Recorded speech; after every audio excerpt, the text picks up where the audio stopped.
The rain drummed against the tall windows of Romano's Italian restaurant, casting wavering shadows across the empty dining room.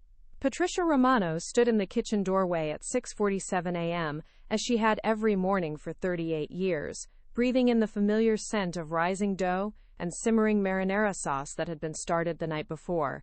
At 60 years old, Patricia's hands bore the marks of decades spent in this kitchen. Small burn scars from hot pans, the permanent indent on her ring finger from her late husband's wedding band, calluses from countless hours of kneading, chopping, and stirring. Her silver hair was already pulled back in the neat bun she'd worn since she was 22, the same year she'd married Anthony Romano and entered his family's restaurant business. She moved through the familiar space with automatic precision, checking the walk-in refrigerator inventory, reviewing the prep list, adjusting the thermostat. Romano's had been her entire adult life. She'd started as Anthony's young bride, learning the recipes from his late mother, Mama Rosa. She'd worked through 2 pregnancies, bouncing back so quickly that regular customers barely noticed she'd been gone. She'd been there when Anthony's father passed, when they expanded to the second location, when the restaurant nearly went bankrupt in the early 90s, and she'd been there when Anthony himself died of a heart attack 7 years ago, at the very prep station where she now stood. After Anthony's death, she'd kept the business running. No, more than that, she'd made it thrive. She'd modernized the menu while keeping traditional favorites, negotiated better supplier contracts, trained new staff, maintained the reputation that had made Romano's a local institution for 52 years. She'd done all of this while raising her 2 children, Michael and Sophia, who were now 35 and 32 respectively. Both had grown up in this restaurant, bussing tables as teenagers, learning the business from the ground up as she had. Patricia glanced at her watch, 7:15 a.m. Michael had asked her to come in early today for a family meeting before the staff arrived. Unusual, but not unprecedented. Perhaps he wanted to discuss the new location he'd been researching, or maybe plans for the restaurant's upcoming anniversary celebration. She was pouring herself a cup of coffee when she heard voices from the private dining room, the one they used for special events and, occasionally, family business discussions. Michael's voice, deep and serious. Sophia's lighter tones. And another voice she didn't immediately recognize. A man, professional sounding, using words like valuation and restructuring. Patricia's hands stilled on the coffee pot. The conversation sounded well underway. Had she gotten the time wrong? She walked toward the dining room, her sensible kitchen clogs silent on the tile floor. The door was slightly ajar, and through it she could see them. Michael at the head of the table where his grandfather used to sit, Sophia beside him, and a man in an expensive suit with paperwork spread across the white tablecloth. And with your mother's shares distributed as we discussed, the suited man was saying, you'll have complete operational control. The buyout offer I've structured is generous, considering her age and the fact that she's not listed as an official owner in the legal documents. Given the circumstances, she should be amenable to the settlement we're proposing. Patricia's coffee cup slipped from her fingers, shattering on the floor. 3 heads turned toward the door.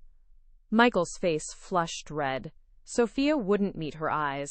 The lawyer, because that's clearly what he was, simply looked uncomfortable. Mom, Michael said, standing quickly. You're early. We were going to talk to you after. After what? Patricia's voice came out steady, though her heart was hammering against her ribs. After you've already decided my future? After you've calculated what I'm worth? The rain against the windows suddenly seemed deafening in the silence that followed. Chapter 1. The Betrayal Revealed. Patricia insisted they tell her everything, right then, standing in the doorway with coffee pooling at her feet and 40 years of trust shattering around her. The story came out in halting pieces, mostly from Michael, while Sophia examined her manicured nails with unusual interest. They wanted to sell Romano's to a restaurant group that was buying up established local eateries across the region. The offer was substantial, life-changing money, Michael called it. Enough to retire comfortably, to stop working 70-hour weeks, to finally rest. You've earned it, Mom, Michael said, his tone gentling as if speaking to a confused child. You've worked so hard for so long. Don't you want to enjoy your retirement? Travel? Relax? You're 60 years old. You should be thinking about slowing down, spending time with your grandchildren, enjoying life. Patricia stared at her son, her firstborn, the baby she'd nursed between lunch and dinner rushes, the boy she'd taught to make pasta sauce using his Nona's secret recipe, the man who was now talking to her as if she were elderly and simple-minded. "And if I don't want to sell?" she asked quietly. Michael and Sophia exchanged a glance, a look that Patricia recognized with a sinking heart. They'd discussed this. They'd prepared for her objection. This was a script they'd rehearsed. It was Sophia who spoke, her voice carrying that particular tone of patient exasperation she used when explaining things to people she considered less sophisticated. "Mom, legally, you don't actually own the restaurant. It's complicated, but Dad set up the business structure years ago. The ownership is in a trust, and when he died..." She trailed off, gesturing vaguely at the papers on the table as if they explained everything. The lawyer cleared his throat, stepping into the role of official explainer. "What your daughter is trying to explain, Mrs. Romano, is that while you've certainly contributed significantly to the business operations over the years, the legal ownership structure transferred to your children upon your husband's death. The trust your husband established designated them as primary beneficiaries and decision-makers. The trust Anthony and I established together," Patricia interrupted, her voice sharp with sudden clarity. "I was there when we met with the lawyers. I remember signing papers. I remember being told this protected the family, protected the business." "Yes, well." The lawyer shifted uncomfortably, arranging his papers with unnecessary precision. "The language of the trust is quite specific. And given certain interpretations of the documentation, your children are the legal owners and primary decision-makers regarding any sale or transfer of the business." Patricia felt as though the floor had dropped out from beneath her. The kitchen sounds seemed to fade away. The distant hum of refrigerators, the gentle gurgle of the coffee maker, even the rain against the windows. All she could hear was the rushing in her ears as the world she'd built for 38 years collapsed around her. 38 years. 38 years of 16-hour days, of missing school plays because the head chef called in sick, of learning to negotiate with suppliers and manage payroll and navigate health inspections. 38 years of building something she thought was as much hers as the breath in her lungs. "How long have you been planning this?" she asked, her voice barely above a whisper. She looked between her two children, searching their faces for some sign of guilt, of hesitation, of love. "Mom, don't be dramatic," Sophia said, a hint of irritation creeping into her carefully modulated tone. "We're not planning anything against you. This is for the whole family. The money from the sale would be split appropriately.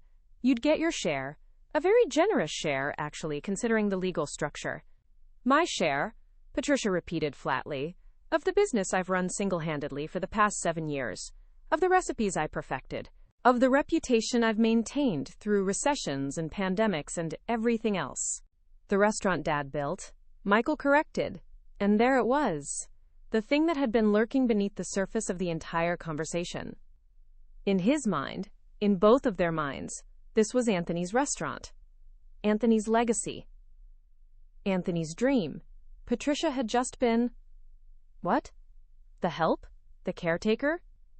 The woman who kept things running while the real owner was alive, and who should now gracefully step aside now that his true heirs were ready to claim their inheritance. She looked at the papers spread across the table, at the neat columns of numbers that apparently represented her life's work reduced to a percentage, a payout, a retirement package for services rendered.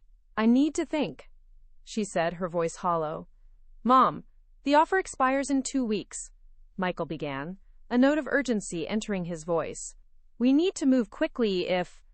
"I said I need to think," Patricia's voice cracked. She turned and walked out before they could see the tears starting to fall, leaving them sitting at the table with their lawyer and their papers and their carefully calculated future that didn't include her. She drove aimlessly for an hour, the familiar streets of her town blurring through tears. She finally parked at the waterfront overlook, where she and Anthony used to come on their rare days off. The rain had stopped. leaving everything gray and dripping, the sky heavy with unshed moisture. How had it come to this? How had the children she'd raised, fed, loved, and taught, the children she'd sacrificed everything for, become people who would try to push her out of her own life as if she were an inconvenient obstacle to their financial success? But even as she asked herself the question, memories began surfacing. Moments she'd dismissed at the time, little comments and incidents that now formed a devastating pattern. Chapter 2. The Signs She'd Missed. Patricia sat in her car as the gray morning slowly lightened to a pale, watery afternoon. And for the first time in 38 years, she wasn't at Romano's during operating hours. Her phone buzzed repeatedly. Michael, Sophia, even the lawyer. She ignored them all. Instead, she forced herself to think back, to piece together the story she'd been too busy, too trusting, too naive to see while it was happening. It had started subtly, after Anthony's death. She'd been drowning in grief, suddenly solely responsible for keeping the business afloat while planning a funeral and supporting her own grieving children. Michael, fresh out of business school with his expensive degree and confident manner, had stepped up to help. She'd been so grateful. "Let me handle the paperwork, Mom," he'd said, taking the pile of documents from her shaking hands. "You focus on what you do best. The kitchen, the customers, the heart of the restaurant. Let me take care of the business side. That's what I went to school for, right?"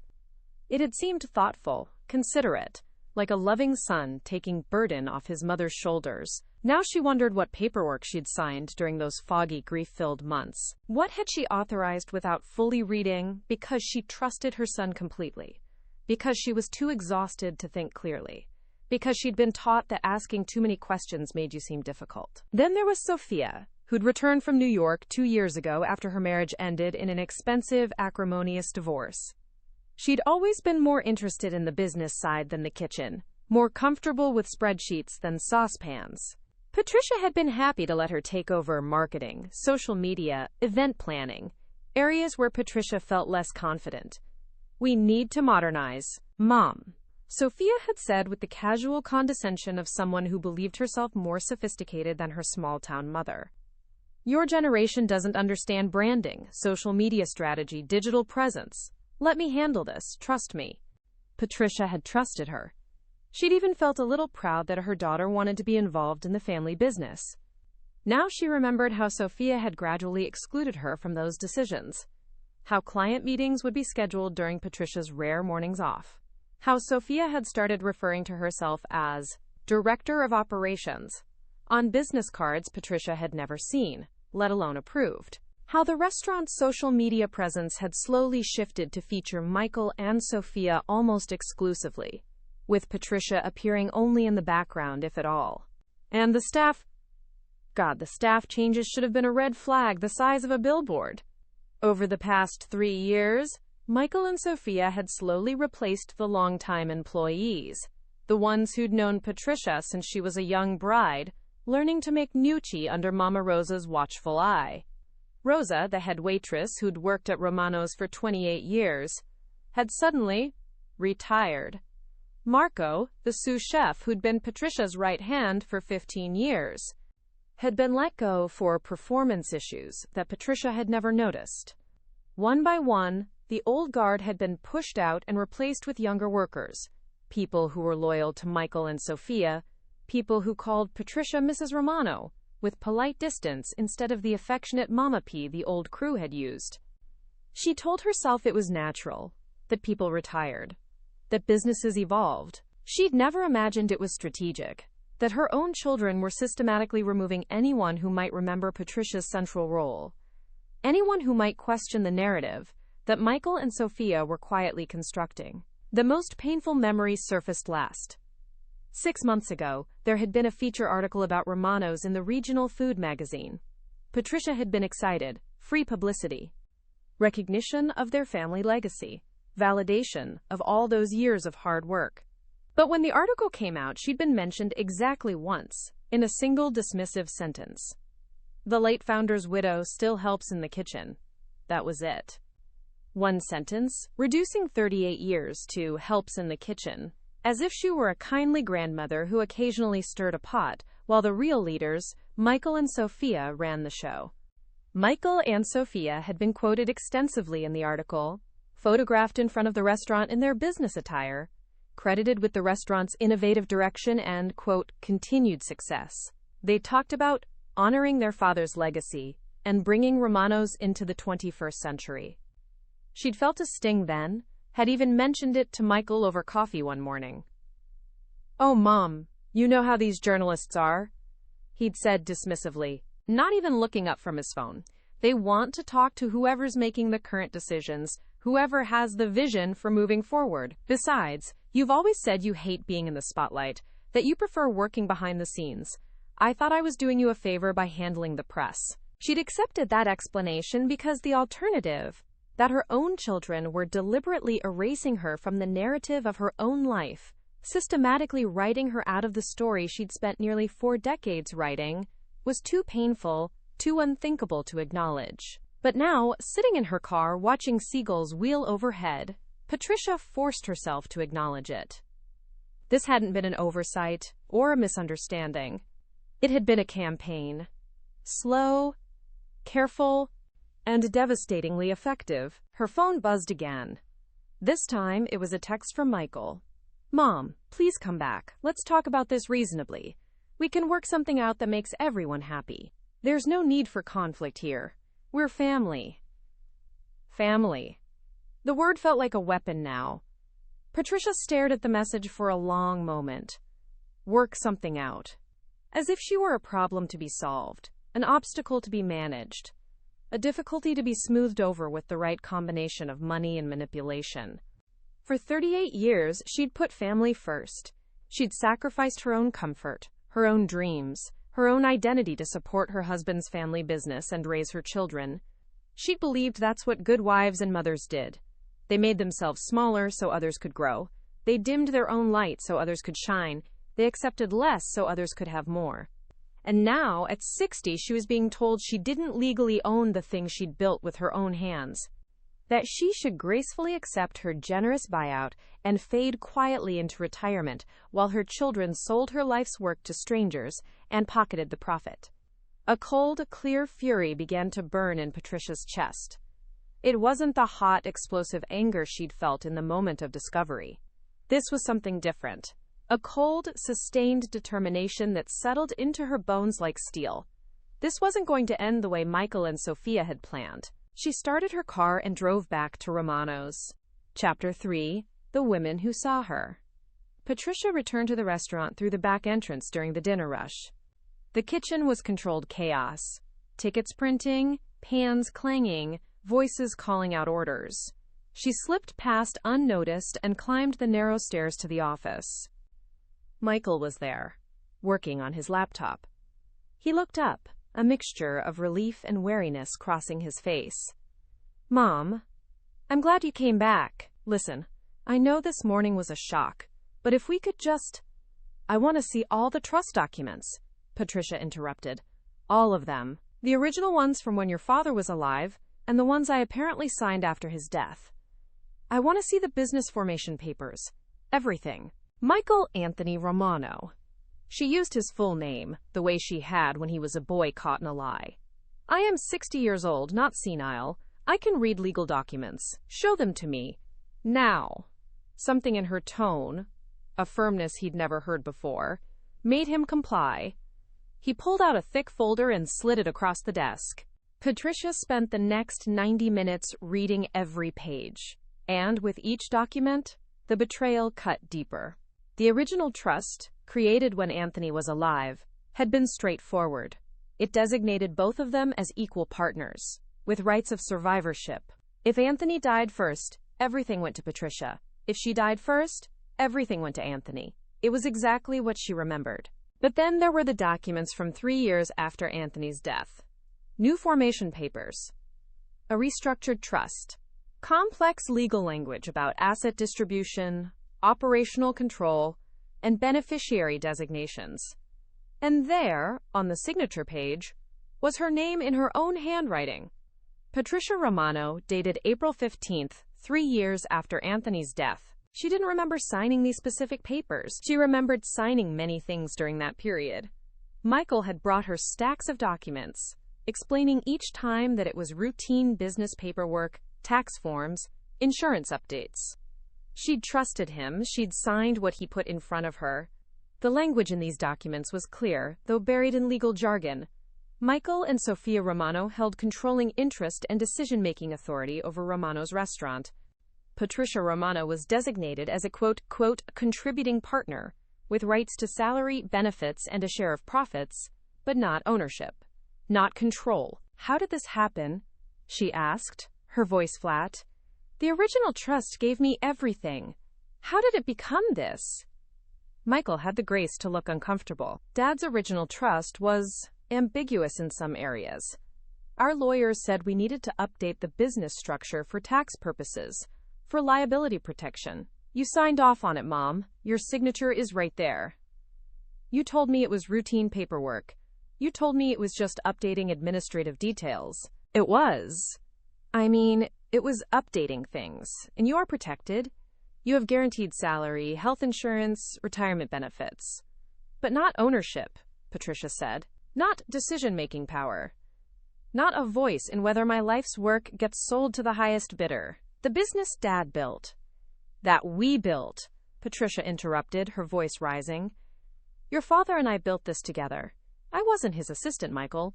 I was his partner. I worked every bit as hard as he did. I put in just as many hours. I contributed just as much creativity, as much expertise, as much of my life.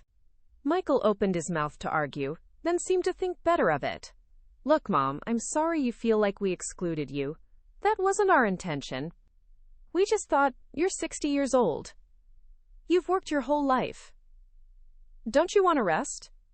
To enjoy the time you have left? The time you have left.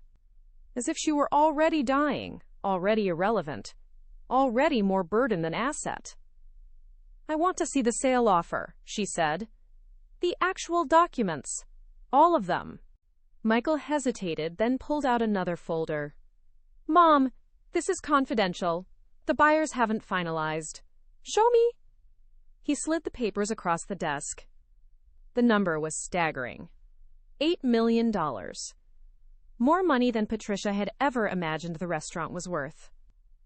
The restaurant group clearly saw the value in Romano's name, reputation, recipes, location. They were buying not just a building, but a brand, a legacy. Patricia's share, as carefully outlined in Michael and Sophia's distribution plan, was $2 million. Substantial, life-changing, more money than she'd ever had in her bank account. But Michael and Sophia would split $6 million between them. $6 million for the business Patricia had kept alive, had modernized, had grown. $6 million for 38 years of her life. When were you planning to tell me? She asked quietly. If I hadn't walked in on your meeting? Michael ran his hand through his hair, a gesture he'd inherited from his father. Today. We were going to tell you today. After the lawyer explained the legal structure, we were going to present the offer. We were going to take you to lunch, just family, and talk about what this could mean for all of us. You were going to manage me, Patricia said.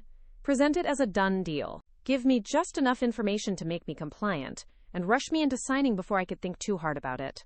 That's not fair, Mom. We were trying to make this as easy as possible for you. Easy for me or easy for you? She stood up, gathering all the documents. I'm taking these copies. I'm going to have my own lawyer review them. Mom, you don't need... There's no reason to make this adversarial. We're family.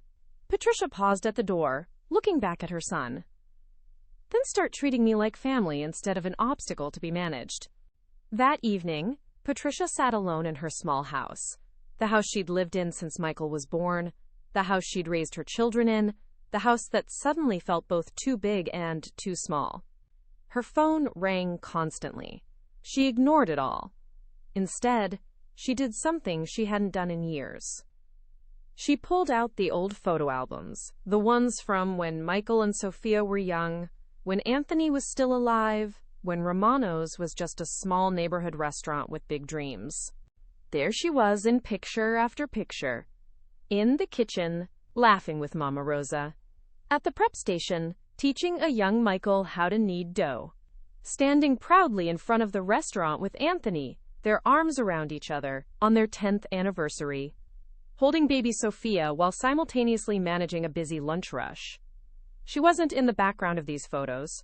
She wasn't an accessory or a helper. She was central, essential, present. When had that changed? Or had Michael and Sophia simply decided to rewrite the history, to reimagine those years with their mother edited down to a minor character? A knock on her door interrupted her thoughts. Patricia considered not answering, but something made her look through the peephole. Angie Martinez stood on her porch, still in her server uniform, her face creased with worry. Patricia opened the door. "Mama P," Angie said, her voice gentle. "I heard. Everyone heard. Michael and Sophia were arguing in the office, and the whole kitchen staff. Look, can I come in?" Patricia stepped aside, and Angie entered, immediately pulling Patricia into a hug.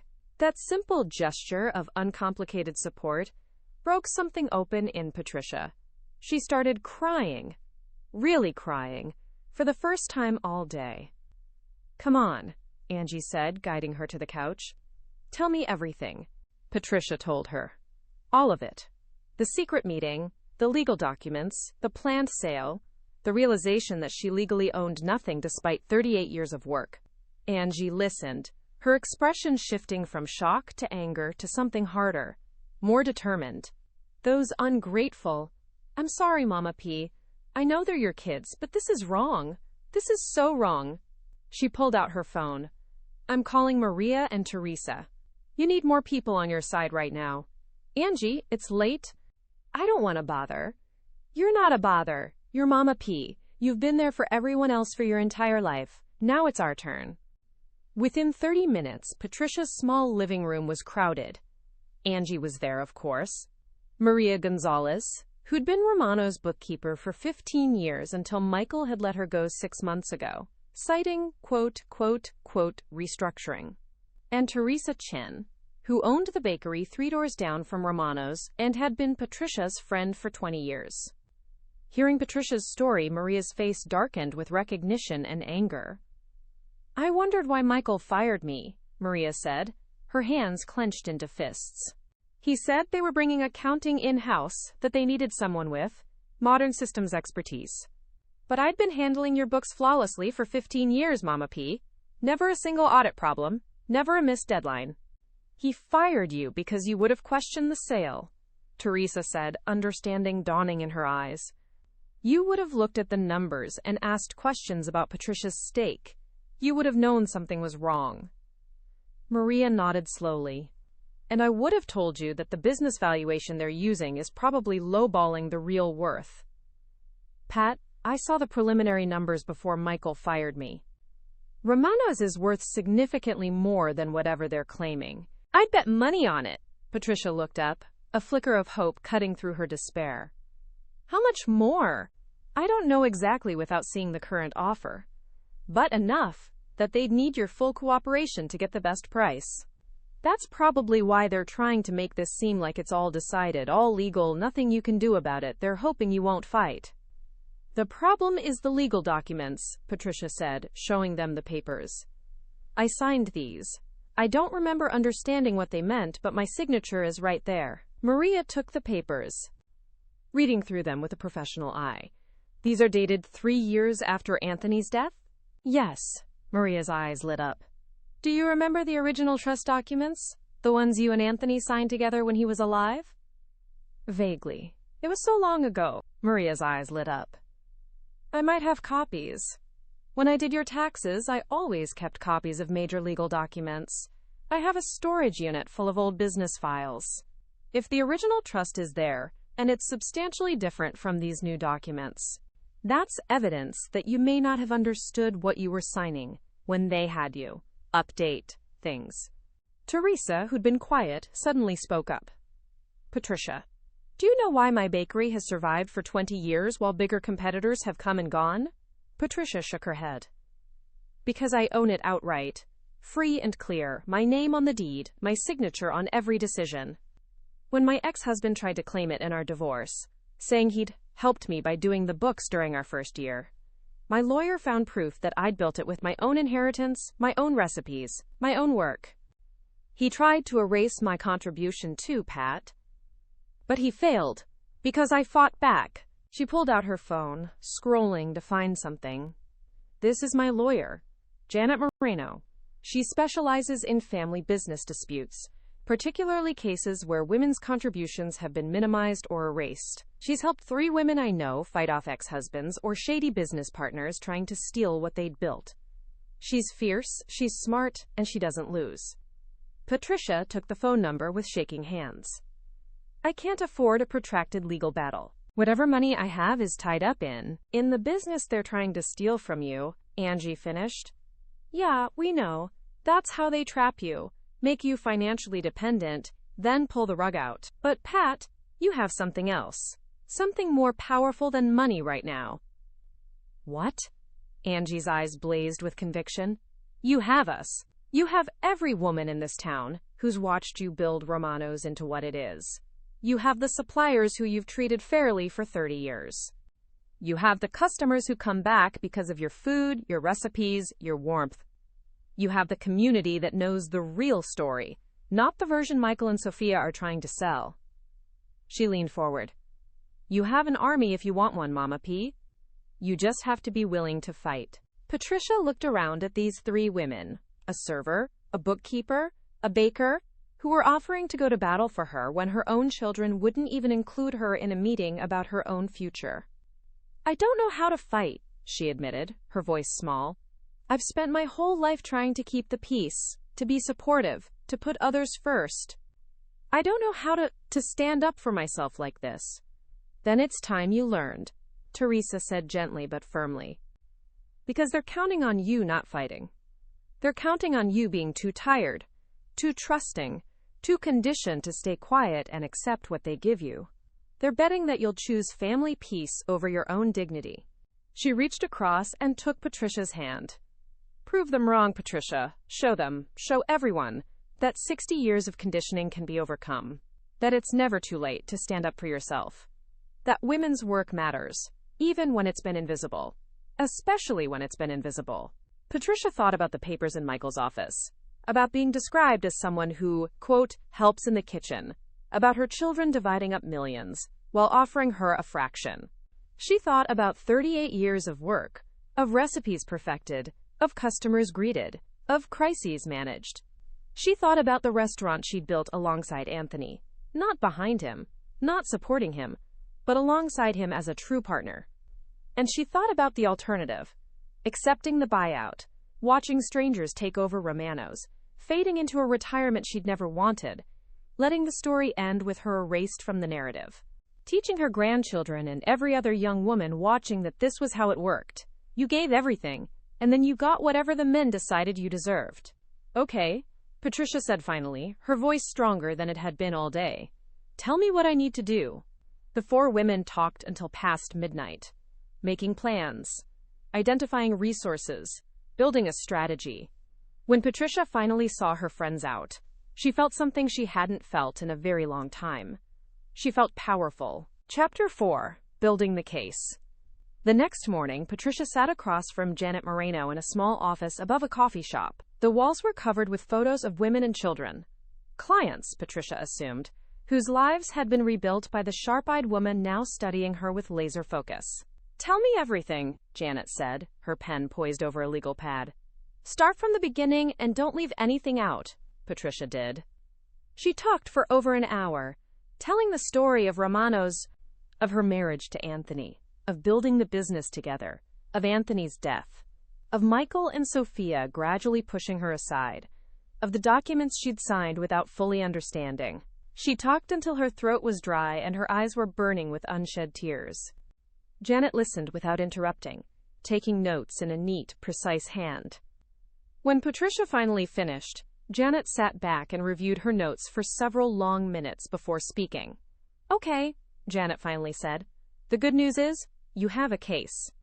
The bad news is, it's complicated, it's going to be hard, and it's going to cost you your relationship with your children.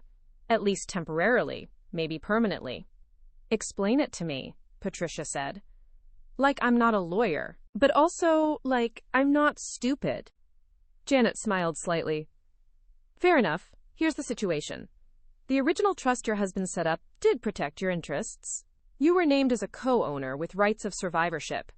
If he'd died without making any changes, Romano's would have been entirely yours. Patricia's heart leaped with hope. But, Janet continued, holding up a hand, 3 years after his death, new documents were filed that restructured everything. Those are the papers you signed at Michael's urging. Technically, they're legal. Your signature is there, witnessed and notarized.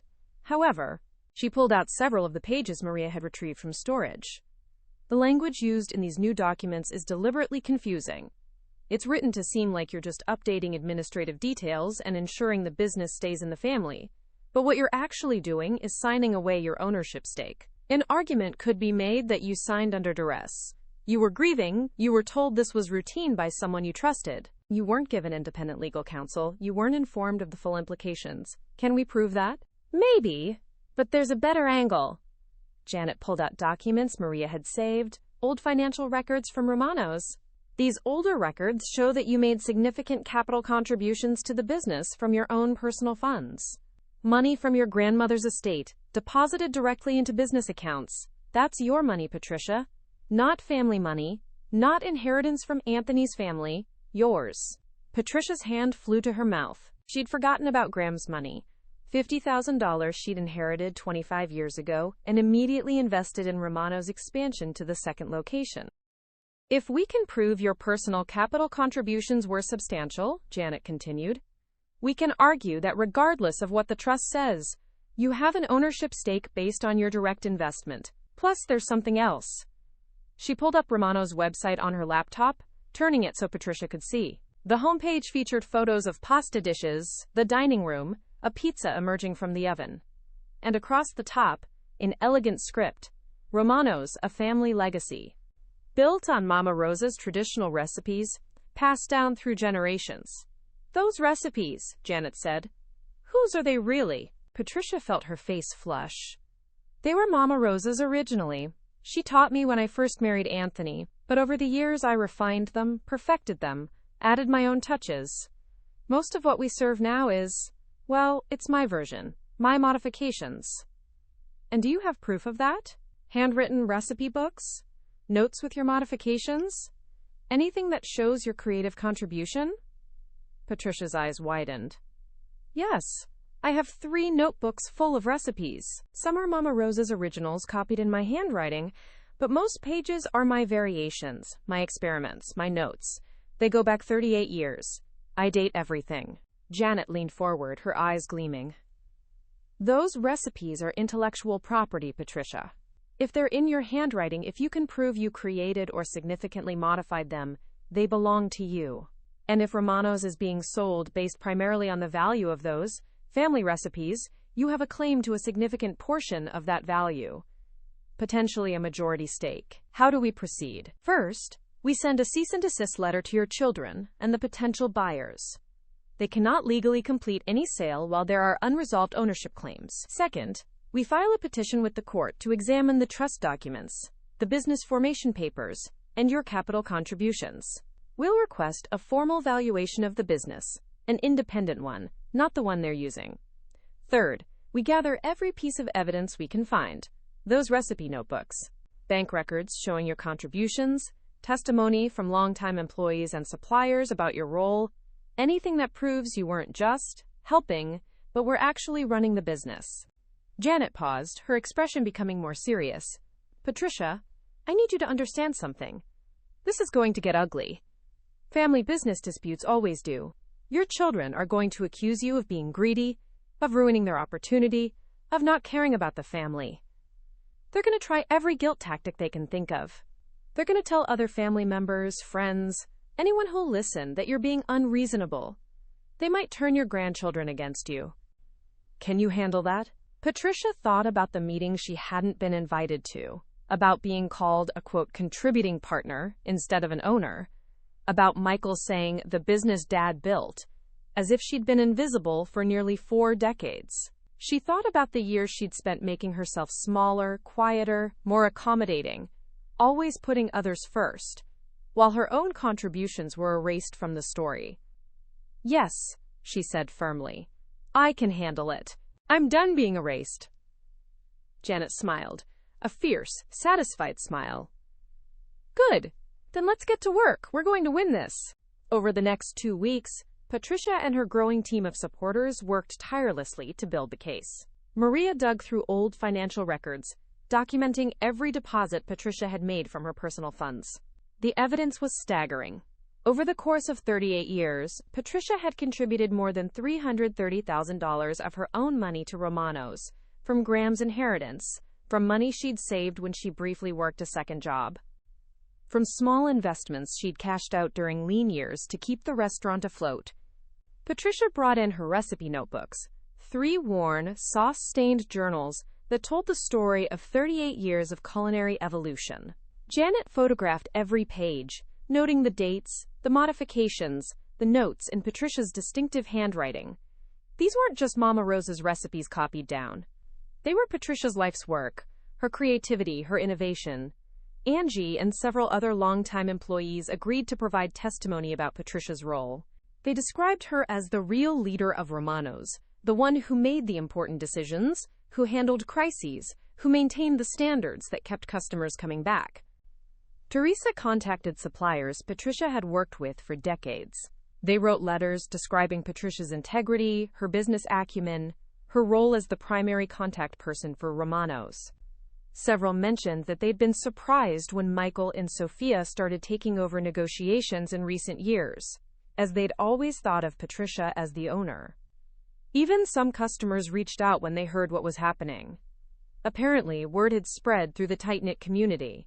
They wrote about how Patricia remembered their anniversaries, asked about their grandchildren, made them feel like family. She was Romano's, they said.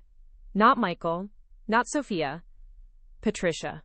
Janet compiled everything into a comprehensive legal filing. The evidence was overwhelming. Patricia Romano hadn't been a helper in her husband's business. She'd been a builder, an investor, a creator. She'd earned her ownership through 38 years of blood, sweat, tears, and capital. Chapter 5, The Cease and Desist. The letter arrived at Romano's on a Tuesday morning, delivered by courier during the breakfast prep. Michael called Patricia within 10 minutes, his voice shaking with fury. "What the hell is this, Mom? A cease and desist? You're actually suing us?" Patricia stood in her small kitchen, the coffee she'd just poured growing cold on the counter. She'd been waiting for this call, had rehearsed what she'd say, but hearing the raw anger in her son's voice still made her hands tremble. "I'm not suing anyone, Michael. I'm protecting my legal interests. There's a difference." "Your legal interests? Mom, we offered you a generous settlement. You'd have $2 million. Do you have any idea what most people would do for that kind of money?" "It's not about the money," Patricia said, her voice steady despite the trembling in her hands. "It's about being treated like I matter. Like my 38 years of work means something more than a pension payout." "They do mean something. That's why we're offering you such a substantial compared to what, Michael? I contributed over $300,000 of my own money to this business. I created the recipes that give Romano's its value. I've run the restaurant single-handedly for 7 years. And you think $2 million while you and your sister split $6 million is generous? That's not generosity. That's an insult." There was a pause on the other end of the line. When Michael spoke again, his voice was colder, more controlled. "You've been talking to lawyers. This is exactly what I was afraid of. You being manipulated by people who don't understand the family situation." "I haven't been manipulated. I've been informed." "There's a difference." "Mom, you need to understand what you're doing. That cease and desist letter has probably killed the whole deal. The buyers want a clean transaction. No complications, no family drama. Your lawyer's letter makes it sound like there are serious ownership disputes. They're going to walk away." "Then maybe it wasn't the right deal." "Not the right deal? Mom, it was $8 million. Do you have any idea how rare offers like that are? Do you know how long we looked for the right buyer? Without telling me. Without consulting me. Without caring what I wanted." Michael's voice rose again. Because we knew you'd react exactly like this. We knew you'd be difficult, that you'd make this emotional instead of seeing it as the business opportunity it is. Difficult. Patricia felt something cold and hard settle in her chest. I'm being difficult because I don't want to be erased from my own life story. Because I want to be recognized for building this business alongside your father, not dismissed as someone who helped in the kitchen. Because I refuse to disappear just because it's convenient for you. This isn't about you disappearing. This is about you being unreasonable and selfish. Do you know what this money would mean for Sophia? She's drowning in debt from her divorce. This sale would save her. But apparently that doesn't matter to you. And there it was, the guilt trip Patricia had been expecting. The weaponization of family loyalty that had controlled her for 60 years. Sophia? Patricia said gently. I'm sorry you're struggling. I truly am. But you can't fix your financial problems by taking what's mine. That's not how this works. You're a grown woman. You need to solve your own problems. Not expect me to sacrifice my dignity so you can avoid the consequences of your choices. I can't believe you. Sophia's voice was thick with tears, real or performative. Patricia couldn't tell anymore. Your own daughter is asking for help, and you're choosing money over family. You're choosing money over family, Patricia replied. You're trying to sell my life's work without my consent to solve your problems. Don't project your choices onto me. Michael came back on the line. Mom, I'm going to say this once. Drop the legal challenge, accept the settlement we offered. Or this is going to get very, very ugly. We will fight you. We will drag this through the courts for years. We will spend whatever it takes to protect our inheritance. Your inheritance, Patricia repeated. Not our family business. Not something we built together. Your inheritance.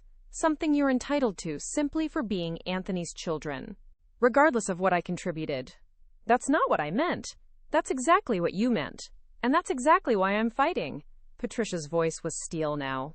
I'll see you in court, Michael. Tell your lawyer I'm not going anywhere.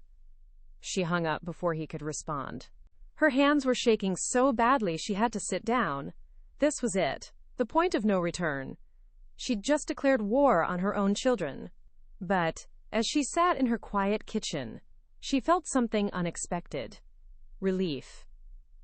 For the first time in 60 years, she'd chosen herself. She'd refused to make herself smaller to accommodate someone else's comfort. She'd stood up for herself, and the world hadn't ended. Her phone buzzed. A text from Angie. Heard about the cease and desist. The whole staff is talking. We're with you, Mama P, every single one of us. Then Maria. Michael's lawyer called mine. They're panicking. That means we're winning. Then Teresa. My Baker's Guild wants to do a feature on you. Woman business owner fighting for recognition. Interested? Patricia stared at the messages, feeling tears prick her eyes. Her children had turned on her, but she wasn't alone. She had an army. Chapter 6. The Battle. The next 3 weeks were brutal. Michael and Sophia's lawyer filed motion after motion, trying to dismiss Patricia's claims, arguing that the trust documents were ironclad, that she'd had ample opportunity to object before now, that she was simply experiencing buyer's remorse about decisions she'd freely made years ago. Janet countered every motion with evidence. The capital contribution records, the recipe notebooks, testimony from employees, letters from customers, the emails Maria had found, damning emails between Michael and Sophia from 3 years ago, discussing strategy for gradually phasing Mom out, so she'd be less resistant when they eventually wanted to sell. Those emails were devastating. They proved premeditation, showed that Michael and Sophia had been planning this for years, systematically erasing Patricia from the business so they could claim it as their own. The family fractured completely. Michael and Sophia stopped speaking to Patricia except through lawyers. Anthony's brother called to lecture Patricia about destroying the family over greed. Several cousins took sides. The upcoming holiday season, usually filled with family gatherings, loomed like a minefield. The stress took its toll. Patricia lost 15 pounds. She had trouble sleeping, her mind racing with worst-case scenarios. There were mornings she woke up crying, moments she wanted to give up, to make it all stop, to accept the settlement, just to have peace. But every time she wavered, something happened to remind her why she was fighting. A young woman approached her in the grocery store. "My mom read about you in the paper.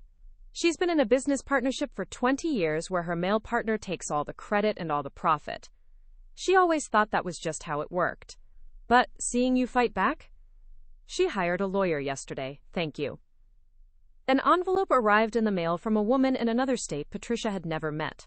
"I sold my catering business for pennies when my husband left because I didn't think I deserved more. I watched him take everything we'd built and convince me it was his. You're showing women we don't have to accept that. Keep fighting." And the community kept showing up. Romano's had never been busier. People came specifically to support Patricia, to be part of the story.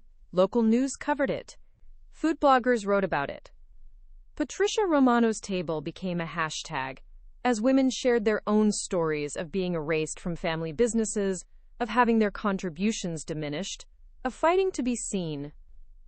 One evening, Patricia arrived at Romano's to find a small group of women standing outside with signs. "Support Patricia Romano. Women's work has value. Fair pay for family business builders." She recognized some faces. Angie and Teresa were there, of course. But there were also women she didn't know. Women who'd seen her story and recognized their own struggles in it. A woman named Carmen approached her, tears streaming down her face. "My mother built a cleaning business with my father. When he died, my brothers tried to push her out, just like your kids are doing to you. She didn't fight.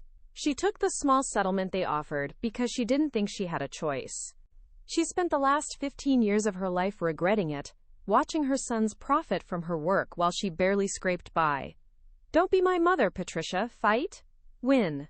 Show everyone that we don't have to accept being erased."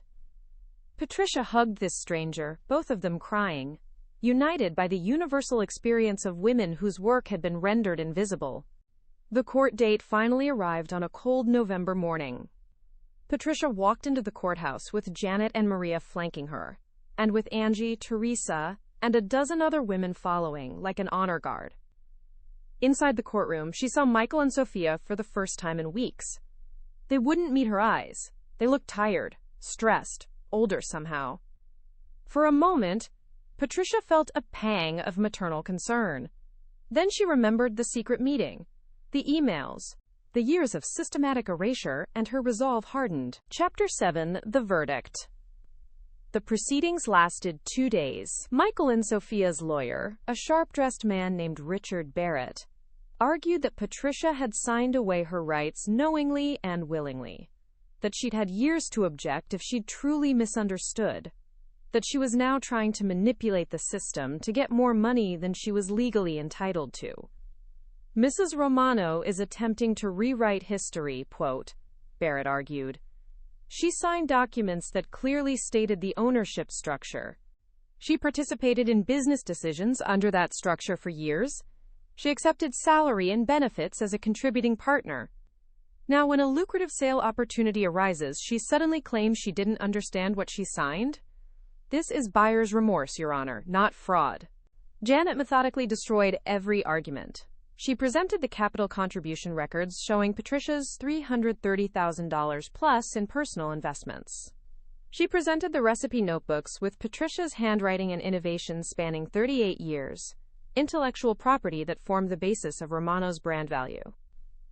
She called Maria to testify about Patricia's operational role and the suspicious timing of her own firing. She called longtime suppliers who described Patricia as the primary decision-maker and face of Romano's. She called customers who testified that they came specifically for Mama P's cooking and considered her the heart of the restaurant. Most powerfully, she presented the emails between Michael and Sophia, discussing their strategy to, quote, phase Mom out and make her less central to operations so she'd be easier to manage when they wanted to sell. "These emails," Janet said, holding them up for the court, "prove that this was not a misunderstanding or a difference of interpretation. This was a deliberate, calculated campaign over several years to diminish Mrs. Romano's role, exclude her from decision-making, and position the business as something her children inherited rather than something she helped build. They systematically erased her from the narrative so they could steal her business." Michael's lawyer objected strenuously to the word steal, but the damage was done. Then Janet called Patricia to the stand. Mrs. Romano, Janet asked after the preliminary questions, why are you fighting for this restaurant? Patricia looked out at the courtroom. At her children, who still wouldn't meet her eyes. At the women who'd come to support her, some taking time off work to be there. At the judge, a woman in her 50s named Patricia Morrison, a coincidence that hadn't escaped anyone's notice, who was watching her with an expression Patricia couldn't quite read. Because I built it, Patricia said, her voice clear and steady. Not alone. My husband was truly my partner for many years, especially in the beginning. But I built Romano's with my hands, my recipes, my relationships, my work. For 38 years, I poured myself into this restaurant. I gave up sleep, gave up time with my children when they were young, gave up hobbies and friendships, and sometimes even my health, to make Romano's succeed. She paused, gathering her thoughts. I'm not doing this out of greed. The money my children offered me would be enough to live on comfortably. I'm doing this because I refuse to accept that those 38 years don't matter. I refuse to let my story be erased. I refuse to be written down in history as someone who helped in the kitchen when I was actually running the business. Her voice strengthened. I'm doing this because my work has value. Because I have value. Not because I was Anthony Romano's wife or Michael and Sophia's mother, but because I am Patricia Romano, and I built something meaningful with my own hands. And at 60 years old, after a lifetime of putting everyone else first, I finally understand that I don't need anyone's permission to claim what's mine. The courtroom was absolutely silent. Judge Morrison asked a few clarifying questions about the capital contributions and the recipe notebooks, then called for a recess to review the evidence. Patricia sat in the hallway with Maria holding one hand and Angie holding the other, her heart pounding so hard she could feel it in her throat.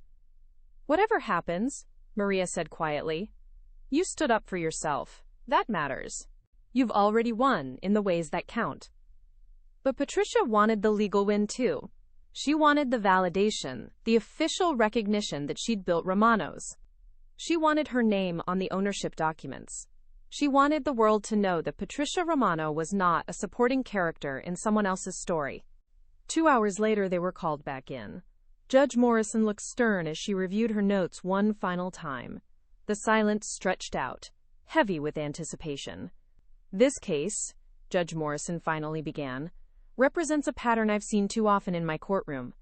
A woman works alongside her husband, sometimes for decades, contributing labor, capital, creativity, and expertise. The business succeeds, often due in large part to her efforts. The husband dies. And suddenly, the woman discovers that legally, on paper, her contributions don't count. She's been a helper, not a partner. Invisible, not essential. She looked directly at Michael and Sophia, her expression severe. The trust documents you're relying on were signed by Mrs. Romano 3 years after her husband's death, during a period of grief and vulnerability.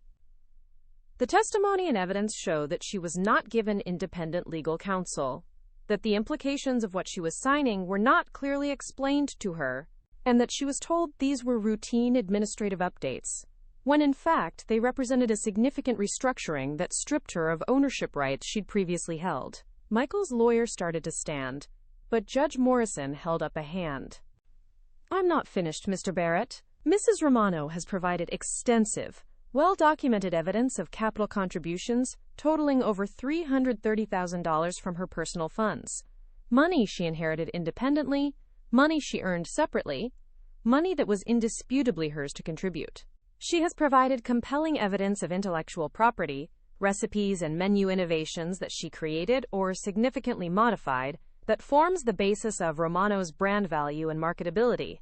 The judge's voice grew harder. She has provided testimony from multiple credible witnesses establishing her role as the operational manager and public face of the business for the past 7 years, and as a key decision-maker for decades before that. Most significantly, she has provided emails between the defendants showing a deliberate, calculated effort over several years to diminish her role, exclude her from decision-making, and rewrite the history of Romano's to exclude her contributions. Patricia could see Sophia crying silently. Michael's jaw was clenched so tight she could see the muscles jumping. For a moment, Patricia felt a pang of maternal concern. Then she remembered the secret meeting, the emails, the years of systematic erasure, and her resolve hardened. Based on the totality of the evidence presented, Judge Morrison continued, I find that the trust documents signed 3 years after Mr. Anthony Romano's death were obtained through misrepresentation and undue influence, and should be invalidated. I find that Mrs. Patricia Romano made substantial capital contributions that entitle her to a significant ownership stake in Romano's restaurant. I find that her intellectual property contributions, the recipes that give Romano's its distinctive identity and market value, have considerable worth that must be acknowledged. Patricia's heart was pounding so hard she could barely hear the judge's next words. Therefore, I am ruling that Mrs. Patricia Romano is entitled to 50% ownership of Romano's restaurant, with Michael and Sophia Romano splitting the remaining 50% equally. Furthermore, I am approving the buyout offer from the local investment group, with the following stipulation. Mrs. Patricia Romano will become the majority owner and managing partner of Romano's restaurant, with the investment group serving as minority partners and providing operational capital. Michael and Sophia Romano will receive fair market value for their combined 50% stake, calculated based on an independent business valuation to be completed within 60 days. The gavel came down with a sharp crack that seemed to echo through the courtroom. Patricia Romano had won. Epilogue, 2 years later. The auditorium at the Women in Business Conference held 300 people, and every seat was filled. Patricia Romano stood backstage, smoothing down the jacket of her new suit. Not the practical kitchen clothes she'd worn for 38 years, but professional attire befitting the successful restaurant owner and business advocate she'd become. At 62, Patricia had transformed not just her business but herself. Her silver hair was cut in a modern style. Her bearing was confident, assured. The woman who'd once been invisible was now impossible to miss. 5 minutes, Mrs. Romano, a production assistant said. Patricia nodded, taking a deep breath. 2 years ago, she'd been fighting for recognition. Now she was a keynote speaker, invited to share her story with women across the country. She walked onto the stage to enthusiastic applause. Looking out at the audience, she saw women of all ages, young entrepreneurs in their 20s, established professionals in their 40s, retired women in their 70s and beyond. All of them looking at her with attention, respect, recognition. They'll tell you that fighting isn't worth it, Patricia began, her voice clear and strong. That family peace is more important than your dignity. That you should be grateful for whatever crumbs you're offered. That standing up for yourself is selfish, greedy, unfeminine, ungrateful. She paused, making eye contact with women throughout the audience. They'll tell you that you should put others first, should sacrifice gracefully, should fade quietly into retirement when it's convenient for them. They'll make you feel guilty for wanting to be recognized for your work, for demanding your fair share, for refusing to be erased from your own story. Her voice strengthened. Don't listen to them. The audience leaned forward, engaged, hungry for this message. I spent 38 years building a business. I spent 38 years believing that my work would speak for itself, that my family would naturally recognize my contributions, that I didn't need to fight for what was mine because it would be given to me. I was wrong. She shook her head slowly. What you don't claim, you lose. What you don't fight for, they'll take. Your work only speaks for itself if you speak for your work. I learned that the hard way, at 60 years old, when I discovered my own children were trying to sell my life's work out from under me. Patricia pulled out a book, her cookbook, Patricia Romano's Family Recipes, A Lifetime of Love in the Kitchen, and held it up. The audience applauded. This cookbook exists because I fought. My restaurant is thriving because I fought. Young women are demanding fair treatment in their family businesses because I fought. My relationship with my children. She paused, her voice catching slightly. My relationship with my children may never fully heal, and that breaks my heart every single day. But I sleep at night knowing I didn't betray myself. I didn't disappear. I didn't accept being erased. She looked out at the women watching her, some with tears in their eyes, some nodding in recognition, some taking furious notes. Some of you are in situations like mine. You're being taken for granted, diminished, excluded from decisions about businesses or property or lives you helped build. You're wondering if fighting is worth it, if you should just take the easy path, accept the settlement, keep the peace. Patricia's voice rang out clear and strong. I can't tell you what to do. Every situation is different. Every woman has to make her own choice. But I can tell you this. At 60 years old, I finally learned that my work has value. My contributions matter. I deserve to be seen, to be recognized, to be compensated fairly for what I built. And so do you. She gripped the podium. They're counting on you being too tired to fight, too conditioned to stay quiet, too afraid of conflict to demand what's fair. Prove them wrong. Stand up. Speak up. Fight back. Your work matters, your story matters, you matter. The audience erupted in applause. Not polite conference applause, but a standing ovation that went on for a full minute. Women were crying, cheering, reaching for their phones to text friends, to share the moment. After her speech, the line of women waiting to talk to Patricia stretched across the conference hall. They shared their own stories, asked advice, thanked her for fighting. One woman, probably in her mid-40s, waited until the very end. My brothers are trying to push me out of our family construction business. I've been there for 22 years, but I'm not listed as an owner. They offered me a buyout yesterday. I was going to accept it because I didn't think I had a choice. But after hearing you, she pulled out a business card. I'm calling this lawyer tomorrow. I'm going to fight. Patricia took her hand. It won't be easy, but you're worth fighting for. As Patricia left the conference center and headed to her car, her phone buzzed. A text from Michael, only the second communication in the past 2 years. Saw your conference speech online. Someone posted it. You're good at this. Dad would be proud. I'm working on being proud too. Maybe we can talk soon? Really talk, I mean. Not through lawyers. Patricia stared at the message for a long time, tears blurring her vision. It wasn't forgiveness. It wasn't full reconciliation. It wasn't everything she'd lost. But it was movement. It was possibility. It was her son, finally, beginning to see her. She texted back, I'd like that. And Michael? Dad would be proud of the business I've built. But more importantly, I'm finally proud of myself. That matters more than I ever knew. She hit send and walked out into the afternoon sunshine. Patricia Romano had given everything to the family business for 38 years. At 60, she'd been cast aside, erased, dismissed as irrelevant. But she'd fought back. She'd won. And in winning, she'd done more than reclaim her restaurant. She'd reclaimed herself. Romano's was thriving now under her leadership. The cookbook was in its third printing. She'd hired back Maria as CFO and promoted Angie to general manager. She'd created a mentorship program for women in the restaurant industry. She'd become an advocate, a speaker, a voice for invisible women everywhere. Her comeback wasn't just unforgettable, it was unstoppable. At 62, Patricia Romano was finally, fully herself. She was seen, she was valued, she was free. And she was just getting started.